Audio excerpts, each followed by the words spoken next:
Hello again and welcome to another edition of Newsmaker of the Week. I'm Leon Warden and we've taken the show on the road this week. Come to Trail Dust Days in Tucson, Arizona to catch up with this week's Newsmaker, Cowboy singer Don Edwards. Leon, how are you? Good, Don. Thanks for joining us. Oh, great to be with you. Thanks. Thanks for coming to Tucson. You've been here once or twice, huh? Yes, sir. About 11 years now, yeah. You've been coming to Santa Clarita, though, quite a few times. Exactly. The same amount, actually, it looks like. This year will be 11th year of Santa Clarita. Every year since 1994 right. When the Santa Clarita Cowboy Poetry and Music Festival started. It's wonderful. I tell you what, it's all these gatherings they have around the country, and I've had the pleasure of being at many of them. Mm-hmm. But Santa Clarita has always been a special one. It took on its own life right from the beginning, you know, because I guess the earthquake started it all, and then when we moved out to Melody Ranch, you know, and just went from there. You know, I've just been very, very proud and happy to be a part of that for so many years. Now, is Santa Clarita one of the bigger festivals on the? There's a cowboy poetry circuit, right?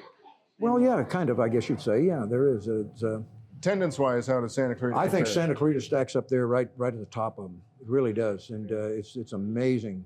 A lot of people consider you the premier cowboy singer, but you're not a country western singer. No, Lord, and, you know, no. we have a lot of newcomers in the Santa Clarita Valley aren't familiar at all with cowboy poetry and music. That's very What's true. the difference?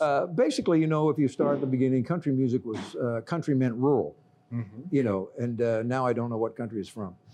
But no, it changes. I mean, it's country was the rural music of the South originally, and the Western was the Western music of the West. You know, basically Western music was the Romantic West. Gene Autry, Roy Rogers, Sons of the Pioneers. That was more of the Romantic West. And then you had cowboy music, which was basically cowboy folk music, which came out of the old country and into the Appalachians and out to the, you know, from the Cumberlands to the cow camps, you know. And so that is that difference, you know. But country and Western used to coexist. At one time, you know, Gene Autry coexisted with Ernest Tubb and Ray Price and Marty Robbins, you know. And that's another great thing about Santa Clarita. It's got its own life, and it takes both of these lives.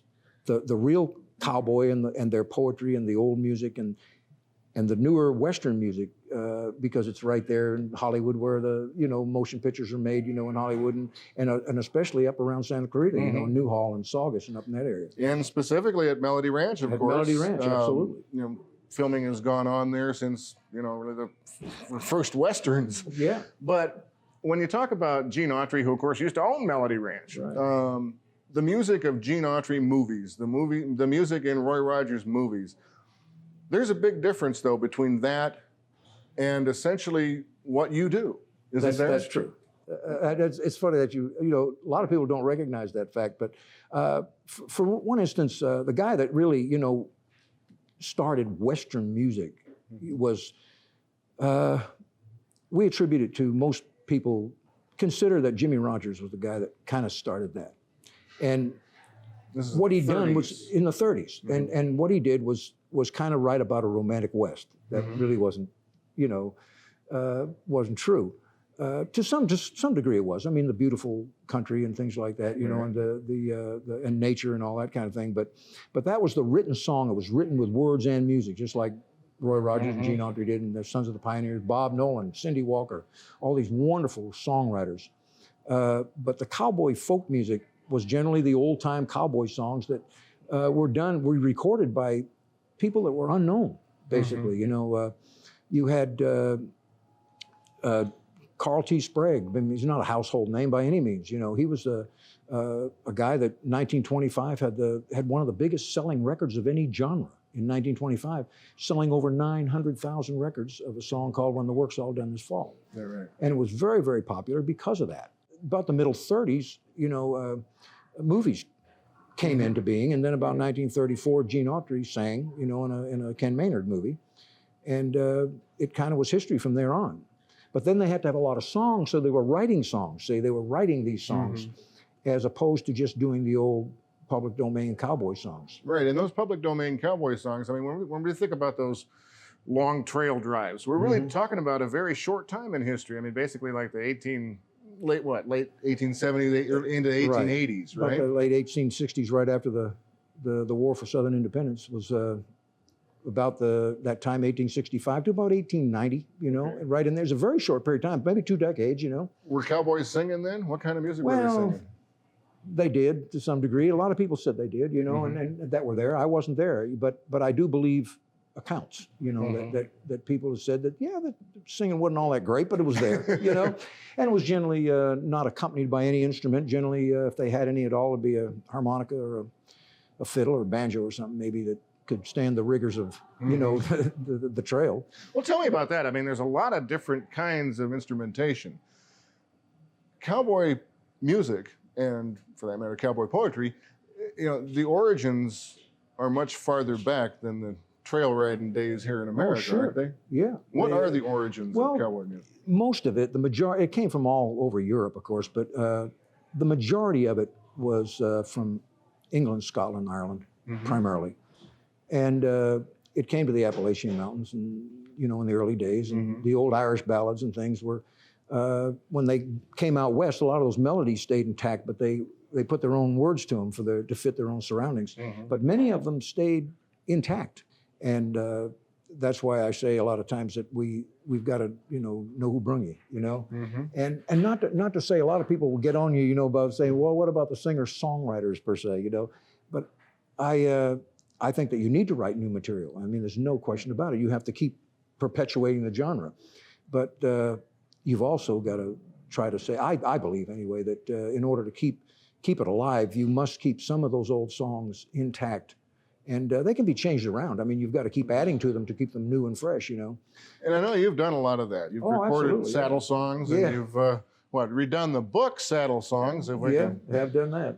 Get that out there. Saddle Songs, Don Edwards. Now, what you've done here is, I noticed that this is a songbook. You know, you can pick it up and plug your guitar to it with stories about the songs. But on your, I mean, there are a lot of the same songs that you have in the book here on your album Saddle Songs. You know, like if you go, Streets of Laredo, and exactly. Little Joe the Wrangler, all these the old songs, right? And I just felt it was something that was a calling. You know, I heard those ancient voices, you know, and they just kept telling me to, you know, keep it alive. I mean, I could have gone anywhere. I mean, I started out not only singing the old cowboy songs, but you know, old pop tunes, and you know, I was a big fan of Bob Wills, of course, being from Texas. You know, you got to, you know, sing Bob Wills. You know, it's Western swing music, and I love that. And you know, how long have you been doing this?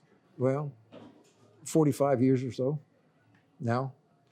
You know, and so you actually. I mean, there's talk about, you know, how, well, of course, Gene Autry was an entertainer. He didn't ride the range. Right. Tell me about your background. Well, you know, I really didn't either to that degree. I was born in the East. I came to Texas when I was 17, and I just loved that life of the cowboy, you know, and I revere the working cowboy as a person that is a thankless occupation, I guess you'd say, like the farmer, you know. But the cowboy in particular was always something that I loved, and I learned it originally through the books of Will James, and he was a huge hero of mine. And then, of course, as it went along, Gene Autry became one, you know, and you know, it's just one thing just led to another. But I'd cowboyed some a little bit, you know, here and there, just keeping my hand in it, but I was never an actual part of it. I was only passing through it, you know, and that's why I never called myself a cowboy. A lot of people think they've got to legitimize what they do by saying, I've got to be, you know, I'm a cowboy. I was a working cowboy. Yeah, exactly. I'm not, you know, I mean, I have done it, you know, but I don't consider myself a great hand. I don't consider myself a great horseman, even though I've ridden all my life, you know, and it's that kind of thing. But I've got a lot of cowboy friends who've been very gracious, you know, and being around them, and it's just a wonderful thing to know these kind of people, the people of the land, and the people that keep our traditional values intact, you know. And it means a lot to me, you know, and so that's one of the reasons I try to keep a lot of this. Well, how'd you get into music? I understand your father was a vaudeville magician. Yeah, right? he was. So you grew up around the entertainment industry, if you will. To some degree. And my dad really quit professionally when I was born. You know, I was, later on I learned, it was kind of sad that he did that, but he did it to raise his family, really. And he didn't think that show business was a place to raise your family.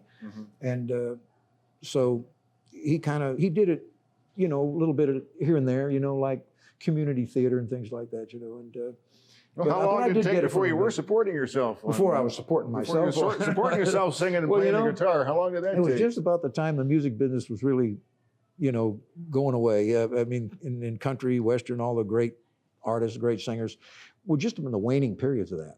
And professionally, it was, you know, 1960. You know, by the time I could say I made a living doing it, you know. But even as a kid, 10 years old, you know, my dad would get me up on stage, you know, when he'd do one of those shows in, you know, local places, you know, and I'd sing a song, play a strum on the guitar, you know, a little bit, but it was start, you know. But I offset it with a lot of things, you know, over the years, you know, till I got going.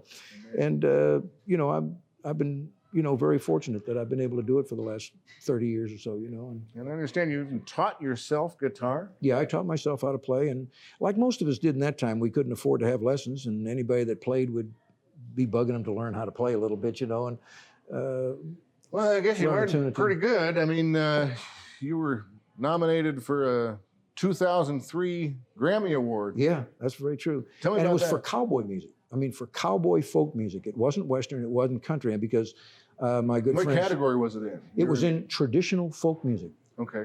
I mean, they actually, this is what, I'm not so excited for myself. You know what I mean? I'm not much on awards and things. I don't need accolades. I just do what I do because I love it. And, but I was so excited about that for the simple reason that something as important as the Grammys understood that this was really a part of American folk music. Yeah. And that's what it was. And my first Saddle Songs recording had the Association for Independent Music Award, the Indie Award they call it, for best traditional folk music. And so they actually recognize it as folk music and not so much as Western or country, you know. And that's what I was really proud of. Well, folk, of course, it implies that there are messages and oral histories that are being conveyed. And I noticed that one of the things that is prevalent in a lot of the songs that you select, and I say select because you don't write a lot of lyrics. Right? I write a song occasionally, but I'm not really a songwriter. A lot of the songs that you select have kind of a, you know, longing for the past theme, a vanishing wilderness type of theme. Well, because it's going fast, you know, and I'm a big, what do you call it? And I don't like to say activist or things like that, but for the family rancher and the family farmer, you know, the people that are being pushed out. And a lot of times you can go to an alien audience, so to speak, in a large city who are not generally, you know, up on cowboy songs and music, and you can sing the songs that I select in that sense that they have that sense. I mean, they feel it. They see it happening. And some of our largest supporters, you know, live in condominiums in New York City. You know, it's amazing. You know, that they are on the outside looking in, and there's many of them that understand that. And so I go amongst them, and as opposed to preaching to the choir, you know, I'll go out amongst some hostile people now and again and sing those songs and try to explain to them that. How do they react? Very well. I really have been surprised at the acceptance, you know, of that, and it's been amazing over the years that there's more and more people are starting to look for something that's real, as opposed to manufacturing. I think of a poem. Now it's an old poem, right? The Old Cowman. You wrote, you wrote the music. Yes, right. absolutely. I mean, you know, while progress toots its greedy horn, it makes its motor buzz. It makes its motor buzz. I thanks the Lord. I wasn't born no later than I was. I thank him every day for being not born any later than I was. Well, progress toots her greedy horn. Now, it sounds kind of reactionary. I mean, how does this play with, you know, I think of the you can have progress conservative farmer and, you know, everything and pro-growth and all that. But you think you consider yourself an environmentalist? The farmer and the rancher are the original environmentalists. You know, they were the original ones. You know, I mean, these people going around being paid by these big corporations, you know, to go around talking about how about the environment. You can't just blatantly destroy it. You've got to work with it. You know, I mean, you've got to work with nature. You've got to live the way it flows. I mean, nature has a pace, and you've got to live that pace. You know, and the music kind of goes with that. I mean, give us a taste of it. give us a taste of it. One of my favorites Oh, okay. that you do is Coyotes. Yeah. Now there's a You written brought your song, guitar but with you. I did. So why don't you give us a little sample, if you would? Okay, I'll do that. And this song was written by a great songwriter. He's a huge country songwriter in Nashville, and his name's Bob McDill. Mm-hmm. He wrote Amanda for Don Williams and many, many, many more songs, but I really like this song a lot because it kind of speaks to me, in a way. And he had this sitting around now since 1980 something. Is that right? And didn't know what to do with it. But when we were recording for Warner Western in Nashville, it found a home. It found a home, and he brought it over and says, I think I can find a place for this song now because nobody wanted to do it,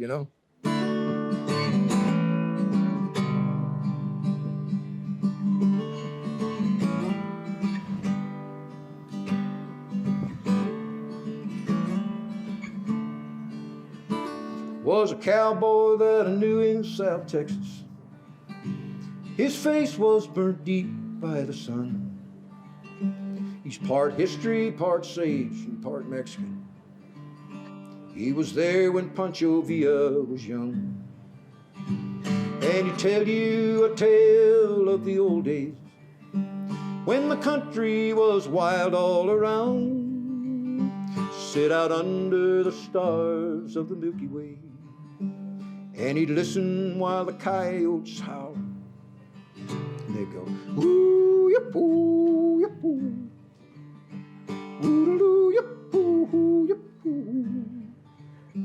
Now the Longhorns have gone, the Drovers have gone, the Comanche is gone, and the Outlaws have gone, and Geronimo's gone, and Sam Bass is gone, and the Buffalo's gone, and the Red Wolf is gone.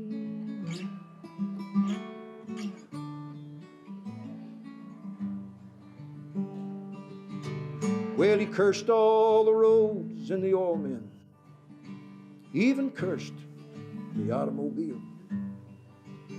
He said, this ain't no place for an hombre like I am in this new world of asphalt and steel. Then he'd look off someplace in the distance. That's something only he could see. He'd say, all that's left now of the old days are them damned old coyotes and me. And they'd go, ooh, yip, ooh, yip, ooh. Ooh, yip, ooh, yip, ooh. Ooh, yip, ooh, yip, ooh. Now the Longhorns have gone, the Drovers have gone, and the Comanche's gone, and the Outlaws have gone, and Geronimo's gone, and Sam Bass is gone, the Red Wolf is gone, and the Buffalo's gone.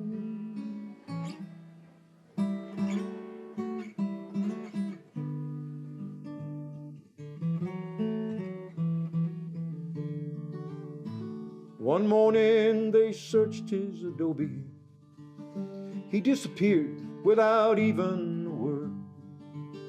But that night as the moon crossed the mountain, one more coyote was heard. And he'd go, ooh, yip, ooh, yip, ooh. Ooh, yip, ooh, yip, ooh. Ooh, yip, ooh, yip, ooh. Ooh, yip, ooh, yip, ooh. Coyote.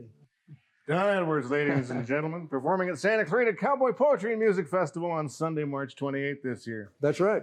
We talked about the origins of cowboy music a little bit, and you mentioned England, Ireland, Scotland. Where's yodeling come in? Well, it could be, there's actually two definite places where it was put together.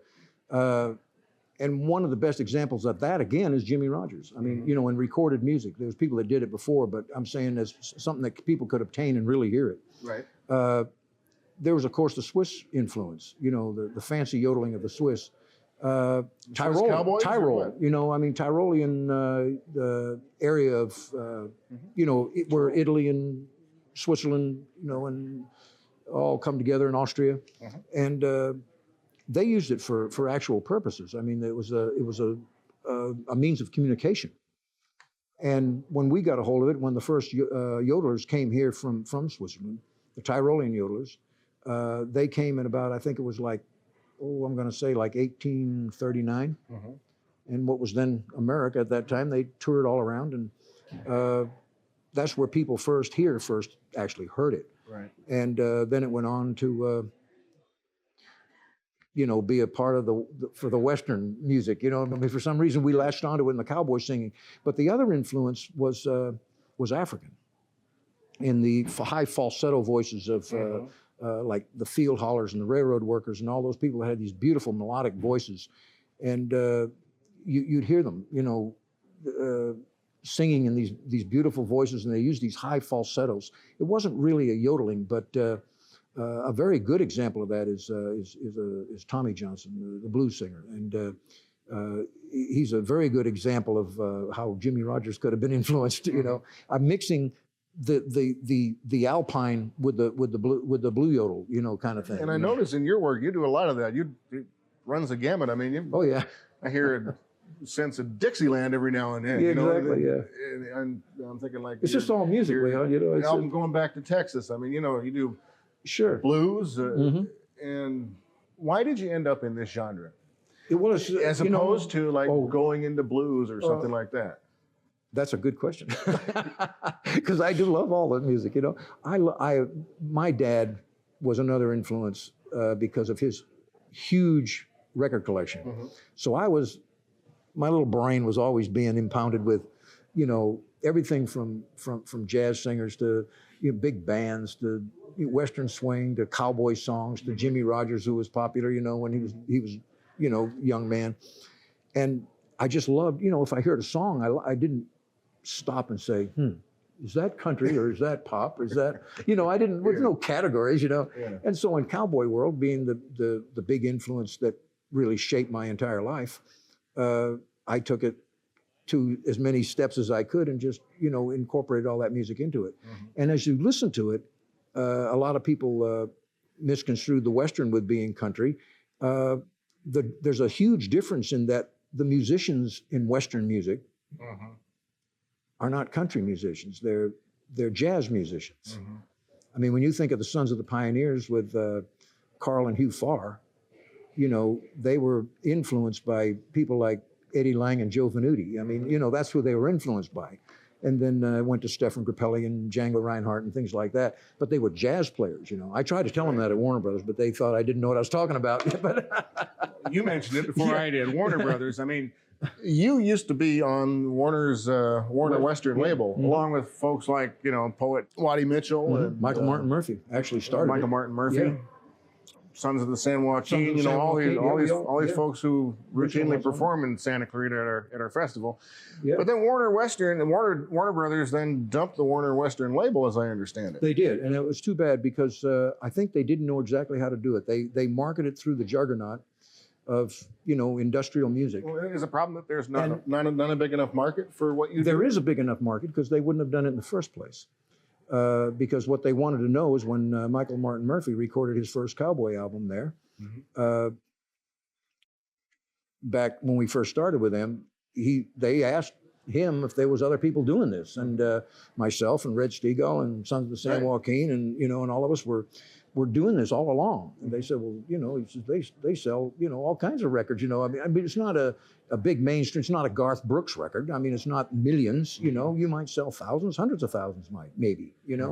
A hit bluegrass album used to be like 25,000 until people like Del McCoury and Alison Krauss came along. I mean, it was but it was a market that was worth pursuing. And there's still labels to this day that would rather come in the back door and have consistency and sell for a long period of time in smaller numbers. Essentially, you and Waddy Mitchell, Sons of the San Joaquin, was it kind of like forming your own label with Scott O'Malley and pretty much Western Jubilee Recording That's exactly Company? Right. And so you had to keep the genre alive we had to yourself, keep the genre basically. alive ourselves, and because they didn't want to do it, they kept trying to make it what they call radio friendly. And that was always a bad term with me. Sanitized? Yeah, yes, exactly. All those things came to mind, homogenize it, sterilize it so much that it becomes, nothing of nothing.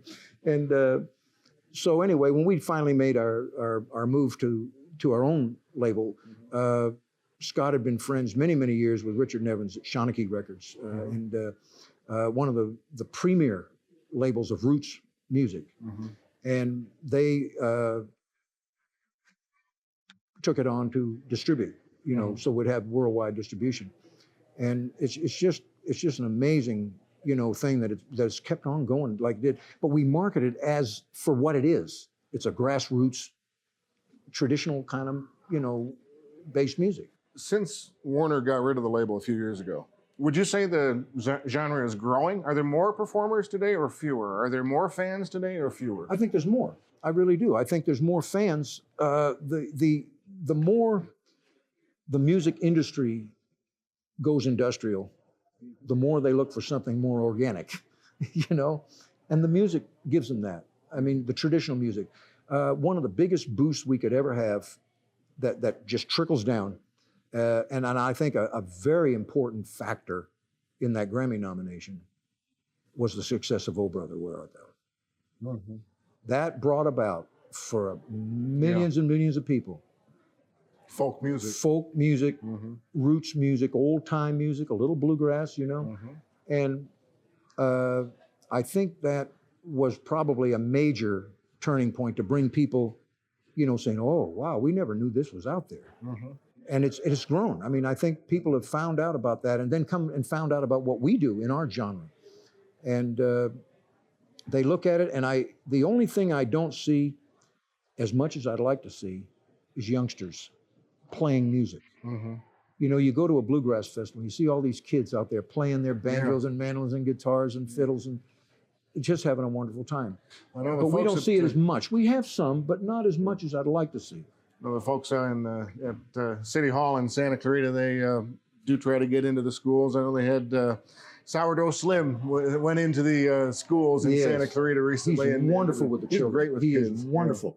You tell me, we're out of time, so we just want to ask you real quick, if folks have never been to the Cowboy Poetry Music Festival, you mentioned bluegrass, you mentioned blues.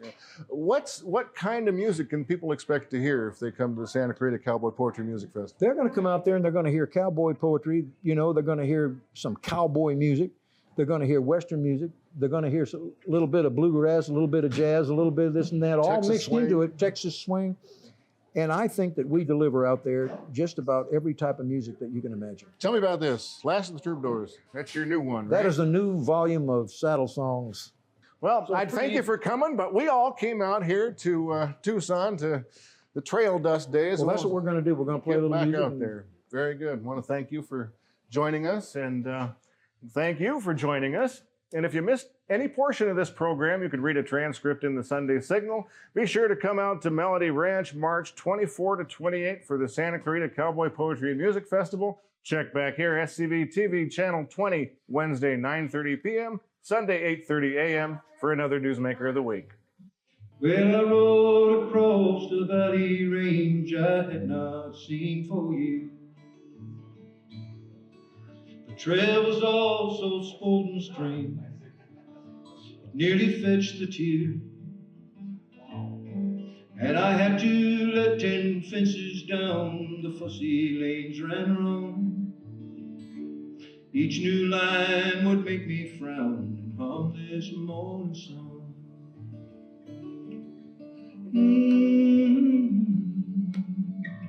Here on the stretching of the wild, the nest of brand is on the land. I reckon I'll retire. Progress toots its greedy horn and makes its motor buzz. Thanks the Lord I wasn't born no later